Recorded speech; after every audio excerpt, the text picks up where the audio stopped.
a varied role. So one of my key roles is as a community advisor for the VETr digital community in the Australian region. So I support a whole range of professional development activities, non-formal and also some accredited activities as part of the community. Lots of live events and short courses, digital learning, so it's all great fun. I also happen to live in Vanuatu, and we have a company here that is supporting capability development, human resources development, and a whole range of projects with a local team. So that also keeps me fairly busy with lots of consulting work and hands-on workshop delivery as well.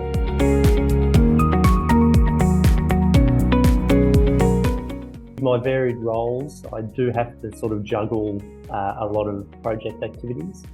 With our VETr community, we always have live events running, and we're providing some consultancy support for Australian vet providers, vocational education training providers, and also designing new digital courses and just trying to keep up to date with what's happening in the training and assessment world, both the accredited world and also what's happening in corporates.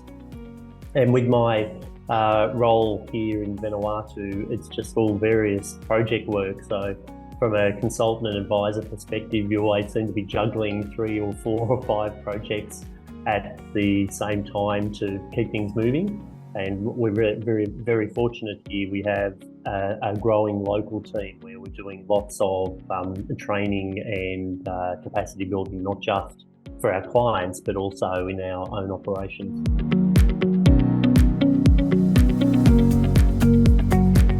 Philosophy on training and assessment. I have a really strong view actually around this area of training and assessment in terms of workplace-based or vocational training and assessment. My background originally, I was a primary school teacher, trained and worked in schools. And then I jumped out of that role and went straight into university, and I was working with lecturers and educational developers in the university context. And then I jumped out and landed in VET, and I found that I sort of found my calling working with corporates, L&D, implementations, non-formal learning, and also obviously accredited vocational education training. I really appreciate that area because it's competency-based. There's real world outcomes. We're talking about skill development and skills implementation.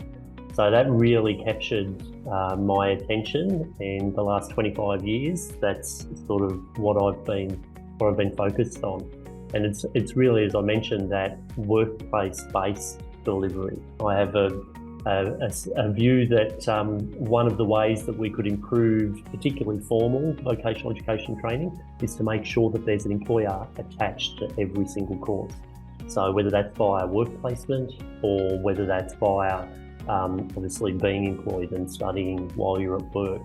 So while I have worked in TAFE institutes, and we all love campus copies, how we get our real skills application and achieve that real world skills transfer is getting into the workplace.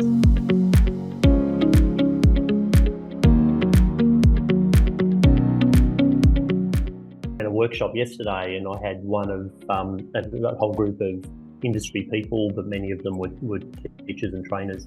And I was having lunch. We were just sitting outside having lunch, and one of the trainers said to me, he said, in Vanuatu, there used to be a training college, and then everyone said we had to do diplomas. So then everyone's gone back, and we've still got all these people doing diplomas. He said, but now the government's telling us we've all got to have bachelors, so we've all got to go back and do bachelors. And he said to me, every time the qualification level increases, the outcome seems to get worse. He said, I don't understand. If everyone keeps getting more qualifications, why is the delivery in our schools and why is the delivery in our colleges getting worse, not better? That was a really interesting sort of conversation. They're not training on the job.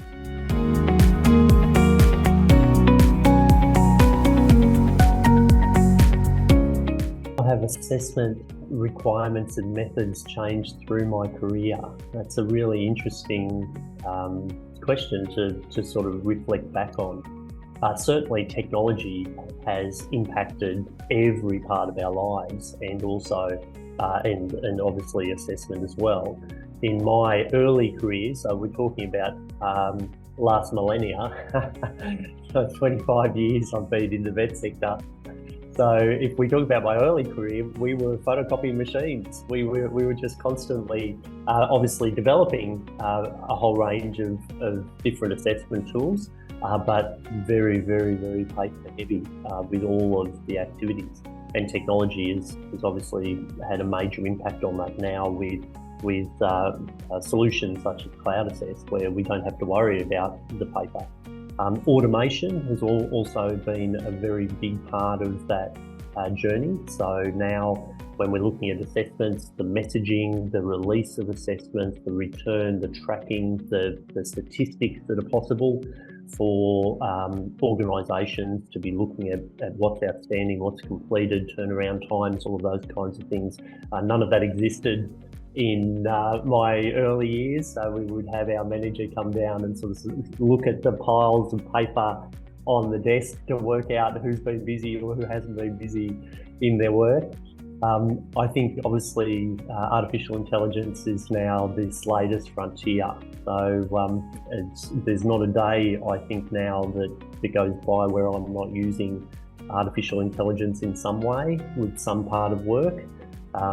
As everyone is saying, it's not 100%, but it does get you a long way there. It might get you 50 or 60 or 70 or 80% of the way there, and then you're refining the product that's coming out. And that's absolutely the case for assessment as well, where you can be loading up units of competency and assessment requirements documents with context and with effective prompting, and then getting back very effective results that can support, whether it be observation checklists or products, scenarios, a case study based assessments, and obviously the normal knowledge questions as well.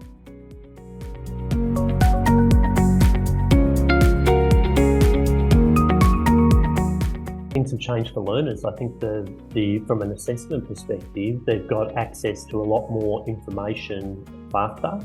And that creates challenges, obviously, when we're thinking about areas like plagiarism. And we need to, while I'd argue we've always had authentic assessment in VET, certainly in terms of some of the other education sectors, they're talking a lot more now about effective assessment, about authentic assessment, about interview-based assessment, for example, rather than essays.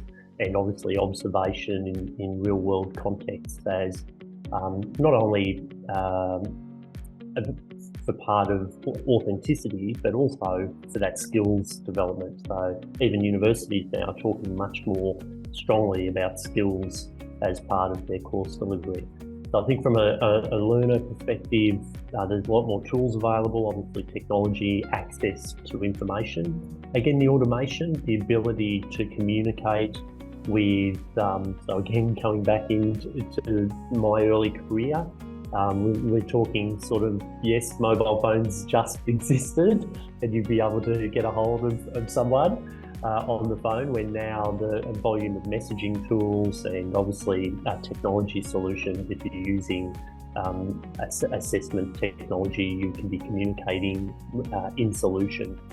And also, again, automating so many of those tasks and messages. So the focus for the educator, for the assessor, is more on the actual learner, and the learner, I would hope, is feeling that they've got greater support.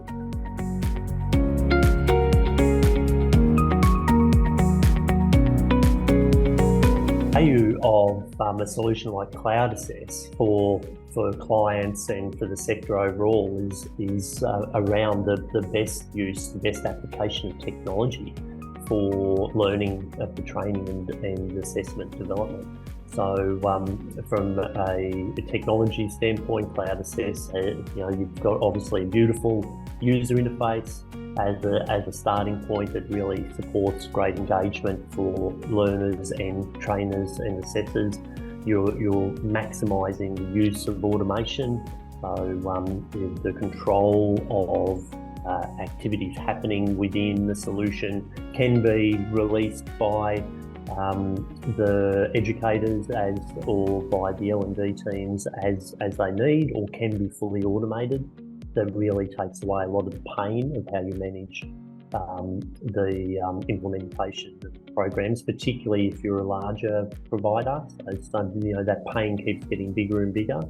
Obviously, the release from paper is a huge outcome. It's not only great for the environment and for sustainability in the bottom line, but it also makes the management and the flow of all of the records and activities that are happening as part of the training and assessment activities really effective as well. And all of those things package up to, again, coming back to that user experience and the time limits of what's happening in the solution. So again, back in the day, we would be posting things out. Oh, yep, you're up, ready for your assessment pack. We'd have to head over to the photocopy machine, print it all out, bind it all up. It goes in an envelope somewhere, and you're hopefully relying on the postal service to get it where it needs to be. So all of that complexity and cost and time that takes has just all been removed with technology.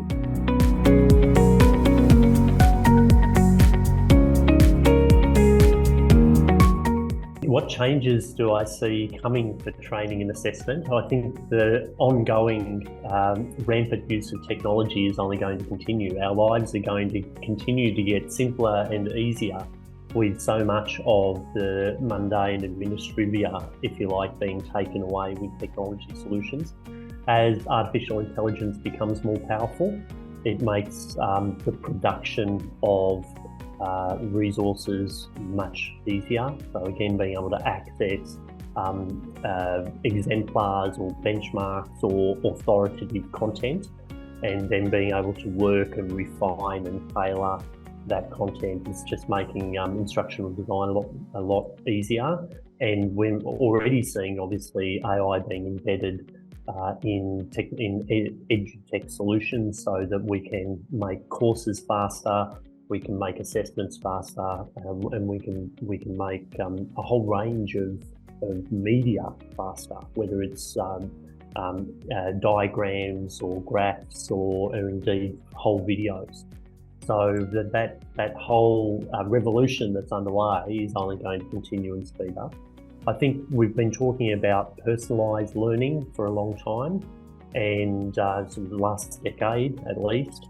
And I think the technology solutions are really now starting to unlock what that means, being able to get those personalised experiences for learners, whether again it be AI tutors, whether it be the release or not of particular learning packages based on progress and assessments that are occurring, those formative assessments along the way.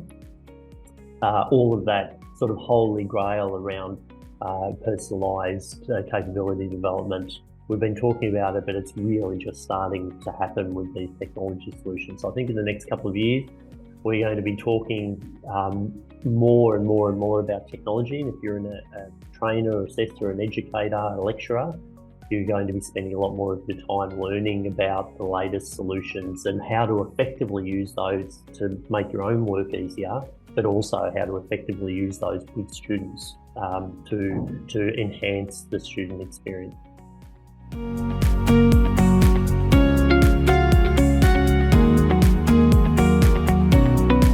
What should we have asked about or be talking about? Perhaps professional development. So just leading on from some of our discussions, professional development is more and more important. We've known, again, we've been talking now about future skills for the last 20 years, and the ongoing need, growing need for people to be doing ongoing learning, ongoing professional development in all job roles, in all industry sectors. So it's not just technology. Obviously, there's environmental impacts that we need to be keeping up with and starting to address in our communities as well as in our work. And then there's also regulatory impacts and other societal impacts that are continuing to reshape the nature of work. So professional development is really a key. Educators can't educate if they're not keeping themselves up to date. And with our VETr community, we've been focused since establishment on digital implementations. As you know, we don't do any physical events at all. Everything is done in virtual, short form courses, just in time training or virtual live events. And we're focused on continuing to grow that mission and really drive the effective use of technology for professional development across our sector.